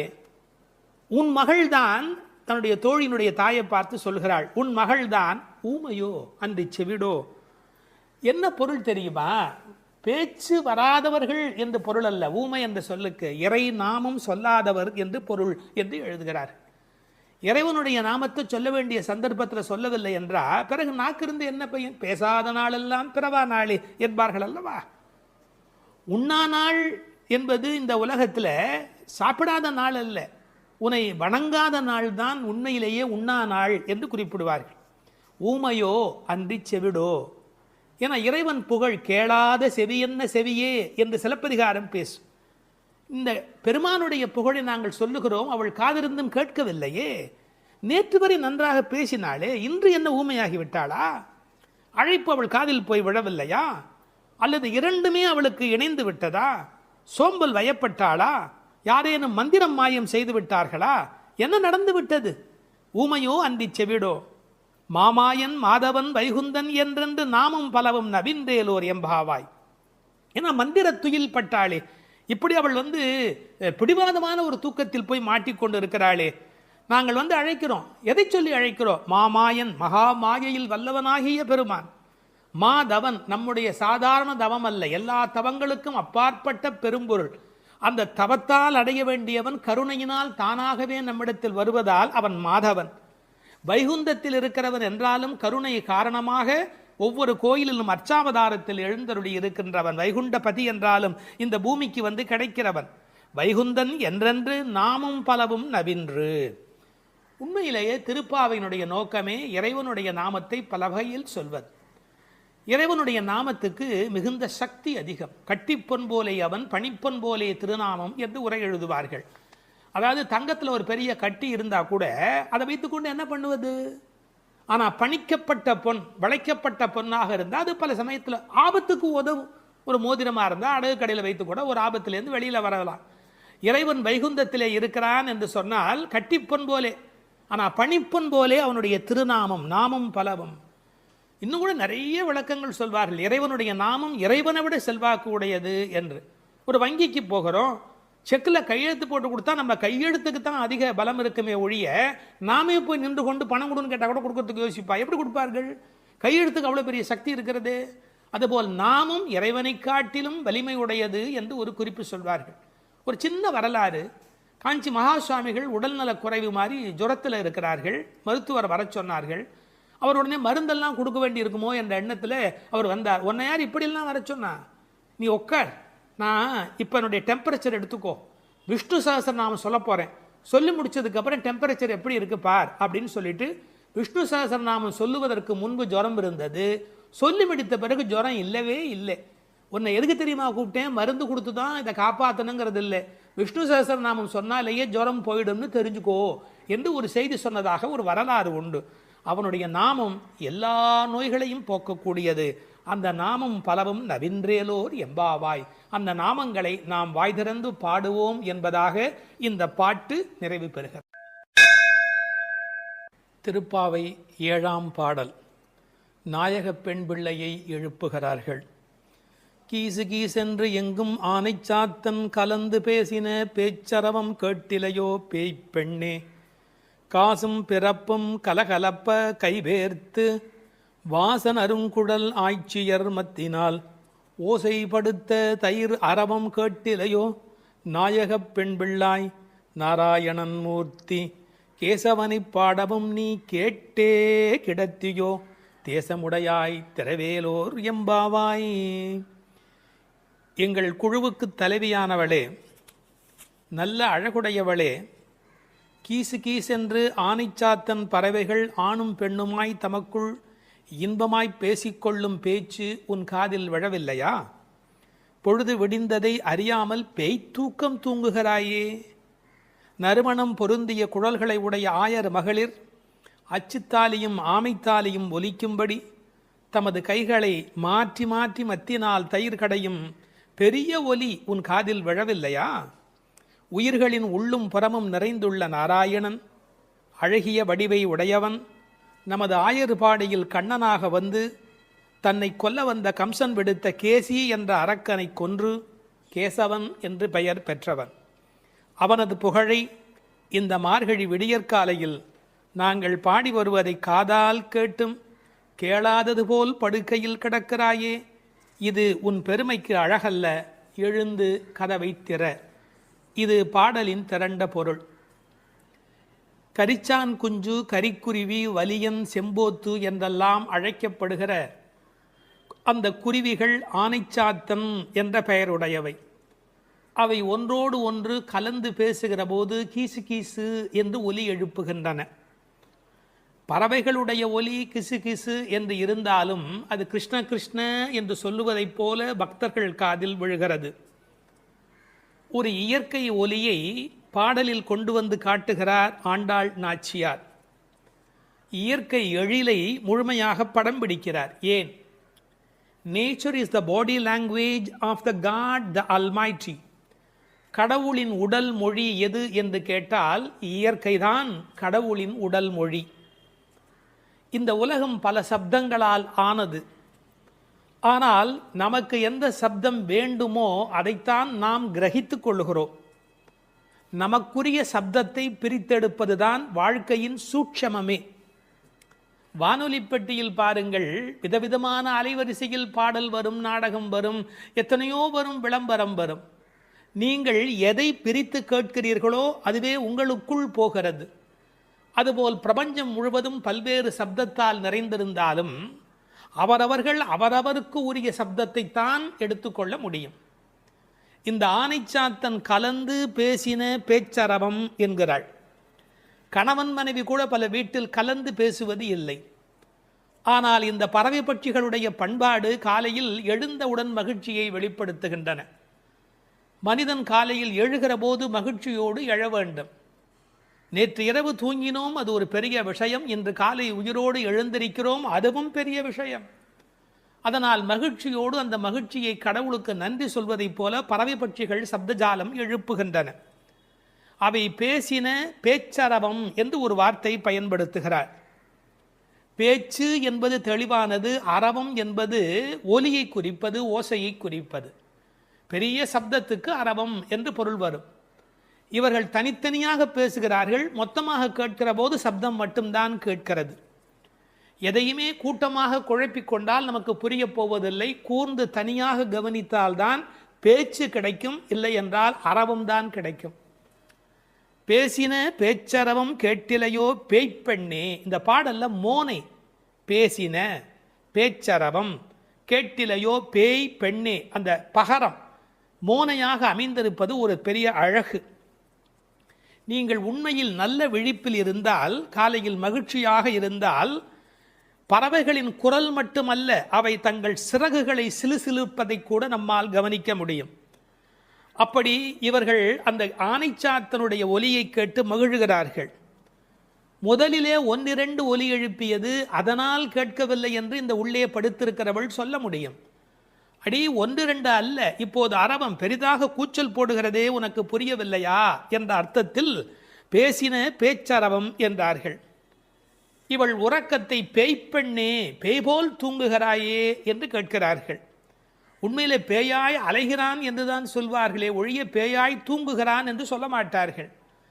ஒரே விஷயத்தில் தீவிரத்தன்மை காட்டுகிற போது என்ன இப்படி பேய் மாதிரி அலையரே என்று பேசுவது வழக்கம். இவள் தீவிரத்தன்மையினாலே, கண்ணன் மீது கொண்ட காதலினாலே இப்படி கிடக்கிறாளா, அல்லது தமஸ் என்கிற தாமத குணத்தின் காரணமாக இப்படி கிடக்கிறாளா? இது ஒரு பெரிய கேள்வி. சில பேர் ஒரு கோயில் குடமுழுக்குக்கு வேலை செய்வார்கள், பேயாக வேலை செய்வார்கள். அந்த குடமுழுக்கு வெற்றி பெறுவதற்கு வேண்டிய வகையில் அல்லும் பகலும் பாடுபட்டு கொண்டே இருப்பார்கள். குடமுழுக்கு வேளையில் போய் தூங்கி விடுவார்கள். இந்த உழைத்த களைப்பு காரணமாக அந்த கும்பாபிஷேகம் நடக்கிற போது போய் தூங்கி விடுவார்கள். அப்படி ஒருவேளை இன்றைக்கு நோன்புக்கு போகிறோமே, நீ இப்படி தூங்கலாமா? நாயக பெண்பிள்ளாய் முதலில் பேய்ப்பெண்ணே என்று அழைத்தவர்கள் பின்னாலே நாயக பெண்பிள்ளாய் தேசமுடையாய் என்று அழைக்கப் போகிறார்கள். பேய் என்றவுடன் தாழ்வாய் நினைத்துவிட வேண்டாம். பேயனாய் ஒழிந்தேன் எம்பெருமானுக்கே யானும் ஒரு பேயனே என்று குலசேகர ஆழ்வார் அருமையாக அதை வேறு ஒரு கோணத்தில் பாடி காட்டுகிறார். இவர்களை எழ ஒட்டாதபடிக்கு செய்வது எது என்றால், அந்த கண்ணன் மீது கொண்ட அளவற்ற காதல் அல்லது பிரேமை ஒரு காரணமாக இருக்கலாம். அடுத்த ஒரு ஓசையை வர்ணிக்கிறார், இயற்கையை சொல்லி நமக்கு புரிய வைக்கிறார். பெண்கள் தயிர் கடைகிறார்கள். அந்த பெரிய ஆட்சிமார்கள் தயிர் கடைகிற போது அவர்கள் கழுத்தில் அணிந்திருக்கிற தாலி, அதுவும் காசும் பிறப்பும் கலகலப்ப கைபேர்த்து, அச்சுத்தாலி ஆமைத்தாலி என்பார்கள். இதை கொஞ்சம் புரிந்து கொள்வது கடினம். இளம் வயதிலிருந்தே பெண்களுக்கு தங்க காசு கொடுத்து கொண்டே வருவார்கள். அந்த தங்க காசு தான் பெண்ணுக்கு உண்மையிலேயே மிகப்பெரிய சீதனம். அவர்களுக்கு தங்கத்தின் மூலம் சேமிப்பு நிகழும். தங்கள் சேமிப்பை காசாக்கி கையிலே வைத்திருப்பார்கள். திருமணமாகி அடுத்த வீட்டுக்கு போகிற போது அவர்களுக்கு ஆமைத்தாலி, கொஞ்சம் புடைத்த மாதிரி 2 உருண்டையாக இருக்கும், அதற்கு ஆமைத்தாலி என்று பெயர். அந்த காசும் பிறப்பும் அது ரெண்டையுமே கழுத்திலே கோர்த்து போட்டிருப்பார்கள். மஞ்சள் கயிற்றில் இந்த காசையும் மாட்டிக்கொள்வார்கள். அதன் பிறகு இந்த ஆமைத்தாலி என்கின்ற அந்த உருண்டையான தாலியையும் மாட்டிக்கொள்வார்கள். அப்படி தயிர் கடைகிற போது ரெண்டும் ஒன்றோடு ஒன்று மோதி ஒரு பெரிய ஒலியை எழுப்புகிறது. என்ன டிராமாட்டிக்காக அதை கொண்டு வந்து நம்முடைய கண் முன்பாக காட்டுகிறாள் பாருங்கள். கண் முன்பாக அந்த காட்சி படப்பிடிப்பு போல வந்து நிற்கிறது. காலையில வெண்ணெய் கடைகிறார்கள். ஏன் தெரியுமா? வெயில் ஏறி விட்டால் வெண்ணெய் உருகிவிடும், கண்ணனும் விட்டு வைக்க மாட்டான். எனவே அதிகாலையிலே கடைய வேண்டும் என்று வெண்ணெய் கடைகிறார்கள். பகவான் ராமகிருஷ்ணர் ஓர் உதாரணம் சொல்லுகிறார். வெண்ணெய் கடைகிறவர்கள் விடியற்காலையில் கடைவார்கள். காரணம், வெயில் வந்து விட்டால் வெண்ணெய் இளகிவிடும். அதுபோல் பக்தி வர வேண்டிய வயது இளம் வயது. உங்களுக்கு வயதாகிவிட்டால் உலகத்தின் வெப்பத்தில் அது உருகி ஓடிவிடும். எனவே இளம் வயதில் பக்தி வெண்ணெய் திரள வேண்டும், காலையில் மோர் கடைவது தயிர் கடைவது போலே என்று பகவான் ராமகிருஷ்ணர் ஒரு கருத்து சொல்வார். கை பேர்த்து கடைய முடியல, மலை மாதிரி வெண்ணெய், பார்க்கடல் மாதிரி பானை, எவ்வளவு நேரம் அந்த மத்தை போட்டு உருட்டி கொண்டே இருக்கிறது. கை மாற்றி கை பேர்த்து. காலையிலேயே இந்த பெண்கள் தலையில் பூச்சூடி இருக்கிறார்கள். இவர்கள் குழலுக்கே வாசம் இருக்கிறது. வாசனரும் குழல் ஆய்ச்சியர் மத்தினால் ஓசைப்படுத்த தயிர் அரவம் கேட்டிலையோ. அந்த ஓசையிலே ஒரு அழகு இருக்கிறது. பித்தகோரஸ் கொல்லர் பட்டறையிலே ஏற்படுகிற ஒலியை வைத்துக்கொண்டு அந்த இரும்பின் அடர்த்தி என்ன என்று சொல்ல முடியும் என்று சொல்கிறார்.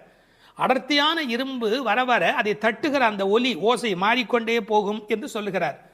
ஒலி அழகை பற்றி மகாகவி பாரதி ஒரு மனிதனை ஒலியும் ஓசையும் என்ன பாடுபடுத்துகிறது என்பதை குறிப்பிடுகிறார்.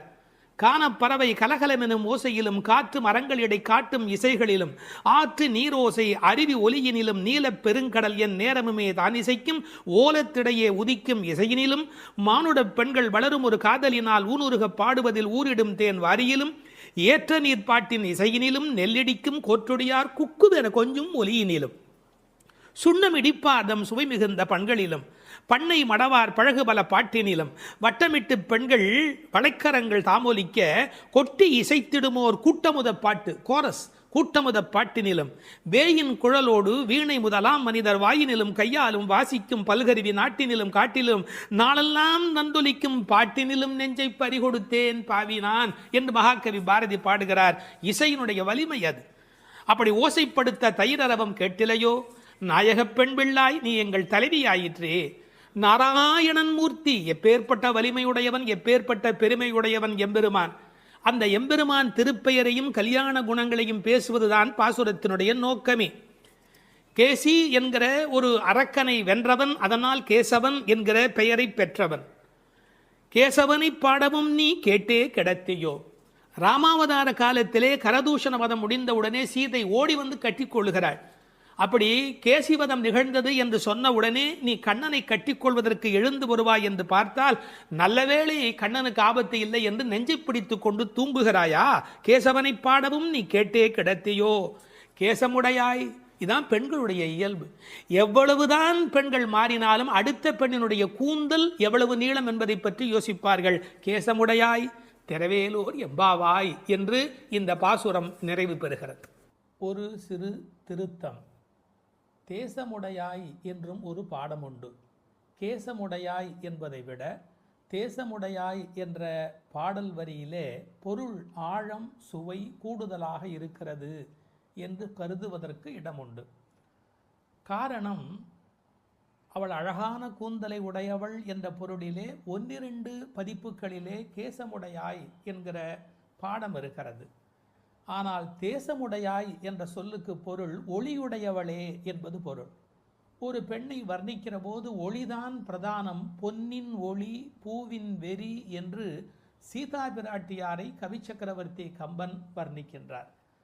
கண்ணனுடைய நினைப்பில் எப்போதும் ஒளி உடையவளாக விளங்குகின்றாள் என்ற பொருளிலே தேசமுடையாய் என்கிற பாடம் சுவையான, அழுத்தமான, ஆழமான, பெரும்பகுதி பதிப்புகளில் காணப்படுகிற பாடம் என்பதையும் சொல்லிக்கொள்ள விரும்புகிறேன். வணக்கம். வேதம் அனைத்துக்கும் வித்தான திருப்பாவையின் 6வது பாடல். இது பாடல் தொடங்கி திருப்பள்ளி எழுச்சியாக அமைகிறது. உறங்குகிற பெண்ணை வெளியில் இருக்கிறவள் எழுப்புவது போல பாடலின் அமைப்பு முறை. விடிந்தது என்பதற்கான அடையாளங்கள் சொல்லி எழுப்புகிறார்கள். புள்ளும் சிலம்பினகான் புள்ளரையன் கோயிலில் வெள்ளை வெளிசங்கின் பேரரவம் கேட்டிலையோ, பிள்ளாய் எழுந்திராய் பேய்முலை நஞ்சுண்டு கள்ளச்சகடம் கலக்கழிய காலோச்சி, வெள்ளத்து அரவில் துயில் அமர்ந்த வித்தினை உள்ளத்து கொண்டு முனிவர்களும் யோகிகளும் மெல்ல எழுந்து ஹரி என்ற பேரரவம் உள்ளம் புகுந்து குளிர்ந்தேலோர் எம்பாவாய். முன் அனுபவம் ஏதுமில்லாத கன்னிப்பெண்ணே, இன்னும் உறங்குகிறாயே? விடியலை முன்னே அறிந்து கொள்ளும் இயல்புடைய பறவைகளும் கூட எழுந்து ஓசை எழுப்பி இறை தேட புறப்பட்டு விட்டனவே, அது உனக்கு தெரியவில்லையா? பறவைகளுக்கு அரசனான கருடனை வாகனமாக கொண்ட திருமால் திருக்கோயிலிலே வெண்மை நிறமுள்ள சங்கு தன் ஒலி எழுப்பி அழைக்கின்ற பேரோசை உன் காதில் விழவில்லையா? பெண் பிள்ளையே, விரைவில் படுக்கையை விட்டு எழுந்திரு. முன்பு தன் தாய் யசோதை வடிவில் முலைக்காம்பில் நஞ்சையே தீட்டிக் கொண்டு வந்து கண்ணனுக்கு வஞ்சகமாக பாலூட்ட கருதினாளே பூதனை. அவளிடம் பால் பருகுவது போல முலையுண்டு அவள் உயிரையும் உண்டானே கண்ணன். முன்பு கள்ளத்தனமாக சக்கரமாக அவன் முன் தோன்றினானே சகடாசுரன். அவனை தன் திருவடிகளை உயர்த்தியே உதைத்து அவன் கலக்கம் அடைந்து அழிந்து போனானே அந்த கண்ணன். திருப்பார்கடலிலே அமைந்திருக்கும் ஆதிசேஷன் என்னும் பாம்பின் மேல் அரிதுயில் கொண்டிருக்கிறானே அந்த கண்ணன்.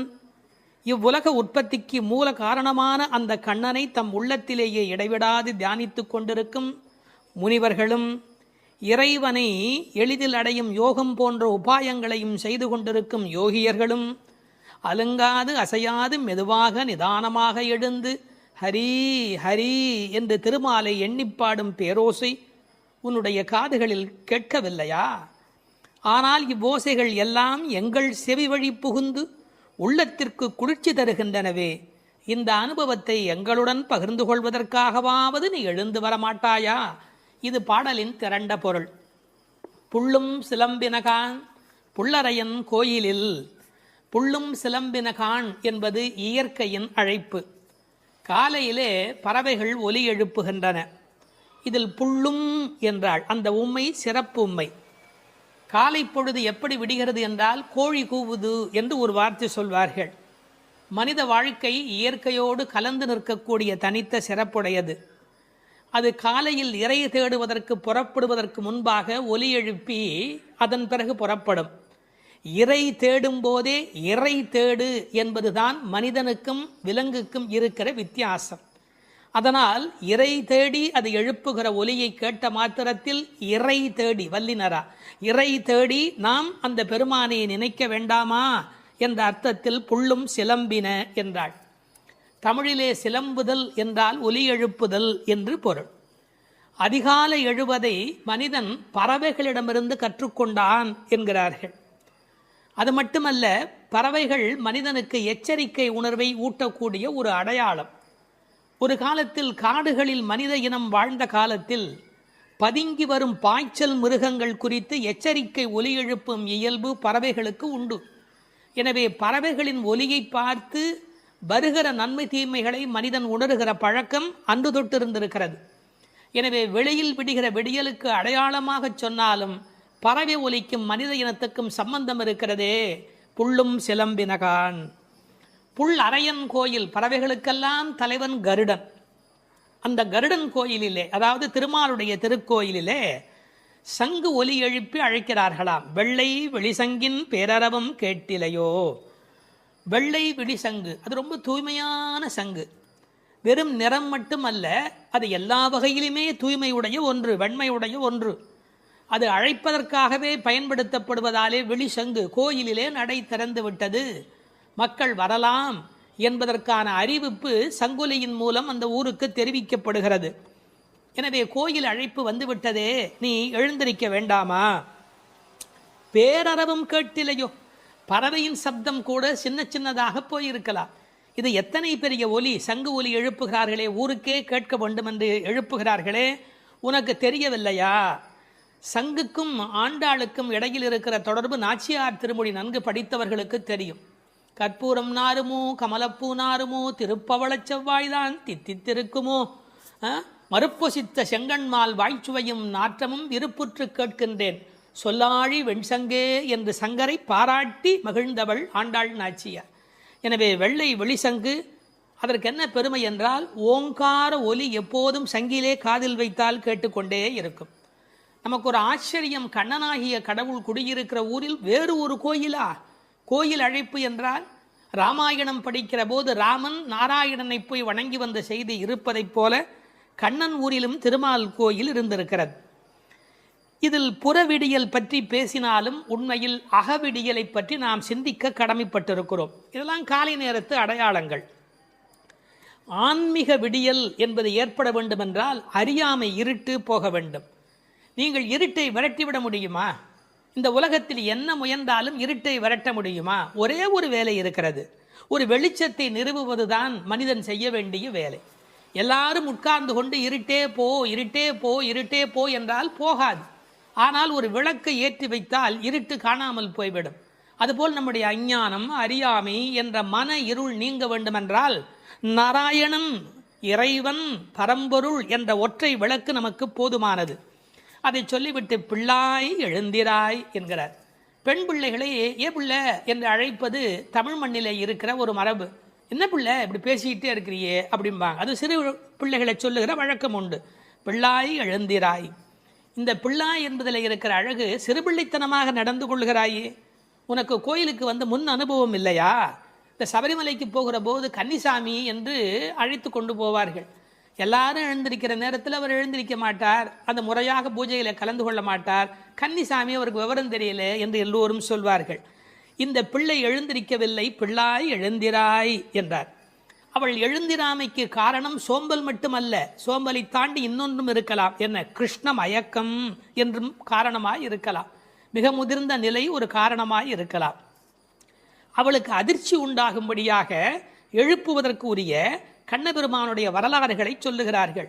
பேய்முலை நஞ்சு உண்டு பூதனே என்ற ஒரு அரக்கி தாய்முலைப்பாலில் அமுதிருக்க தவழ்ந்து தளநடை இட்டு சென்று பேய் முலைவாய் வைத்து நஞ்சு உண்டு பித்தன் என்றே பிறர் ஏசன் என்றாய் திருமங்கையாழ்வார் பாடுகிறார். அதாவது தாயிடத்தில் அமுது உண்ணாமல் பேயிடத்தில் போய் உண்டு அவளுக்கு மேலே போவதற்கான வழிமுறையை செய்த பூதனையினுடைய வரலாறு, அரக்கியின் வரலாற்றை சொல்லுகிறார். அடுத்து இன்னொரு வரலாறு, கள்ளச்சகடம் கலக்கழிய காலோச்சி. கள்ளச்சகடம், சகடாசுரன் என்ற ஒரு அசுரன் வஞ்சனையான வடிவத்தில் சக்கரமாய் வருகிறான். அப்போது பெருமான் என்ன செய்தார்? தம் கால்களாலே எட்டி உதைத்தார். தன்னை நேடி வந்த ஆபத்தை அவர் விரட்டுகிறார். என்ன நயம் சொல்வார்கள் தெரியுமா? பெருமாளுடைய திருவடி நம்முடைய கஷ்டத்தை போக்குகிறது என்பதையும் தாண்டி பெருமாளின் துன்பத்தையே போக்கக்கூடியது. இப்படிலாம் அர்த்தம் சொல்லலாமா என்று கேட்பார்கள். உயர்வர உயர்நலம் உடையவன் எவனவன், மயர்வர மதிநலம் அருளினன் எவன் அவன். இந்த பாசுரத்திலே துயரரு சுடரடி என்று ஒரு வாசகம் வரும். அந்த துயரரு சுடரடி என்பதற்கு வியாக்கியானம் செய்த பெருமக்கள் நம்முடைய துயர் என்று கூட அர்த்தம் செய்ய வேண்டிய அவசியமில்லை. பக்தனுக்கு அனுகிரகம் பண்ணுவதற்கு திருவடி இருந்தும் பக்தன் தன்னிடத்தில் வந்து அதை பெறாத போது பகவான் துயரமுறுகிறான். தாய் தன்னுடைய முலைப்பாலை தரையிலே பீச்சுமா போல அருளை அவன் பக்தர்களுக்கு வழங்குகிறான் என்று எழுதினார்கள். எனவே பெருமானுடைய திருவடி பெருமானுடைய துன்பங்களையே நீக்கியது என்றும் பொருள் கொள்ளலாம். மனிதர்களுக்கு ஒவ்வாதது ரெண்டு காரம், ஒன்று அகங்காரம், மமகாரம். அப்படி தோன்றிய அசுரர்களை அவன் அழித்திருக்கிறான். வெள்ளத்தரவில் துயிலமர்ந்த வித்து, இந்த உலகத்துக்கெல்லாம் மூலமான வித்து. நல்ல தண்ணீர் நனைத்துதான் விதையை நடுவார்கள். இவன் வெள்ளத்து அரவில் பார்க்கடலிலே பாம்பிலே படுத்திருக்கிறான். வெள்ளை வெள்ளத்தின் மேலொரு பாம்பின் மிசை கள்ள நித்திரை கொள்ளும் பரமன் என்பார்கள். நீர் குளிர்ச்சி, பாம்பு குளிர்ச்சி, அந்த குளிர்ச்சிக்கு மேல் குளிர்ச்சியாக கண்ணபெருமானுடைய தோற்றம் குளிர்ச்சி. முதல் தனி வித்தேயோ என்று நம்மாழ்வார் பாடுவார். ஆலமர் வித்தின் அரும் குரலன் என்று கம்பர் பாடுவார். விச்சி இன்றி விளைவது இல்லை என்று பிரகலாதனுடைய சரித்திரத்தை பாட வந்த இடத்திலே கவி சக்கரவர்த்தி கம்பன் பாடுகிறார். இந்த உலகத்துக்கெல்லாம் ஒரு மூல விதை உண்டு, அந்த விதை இறைவன் என்பதை புரிந்து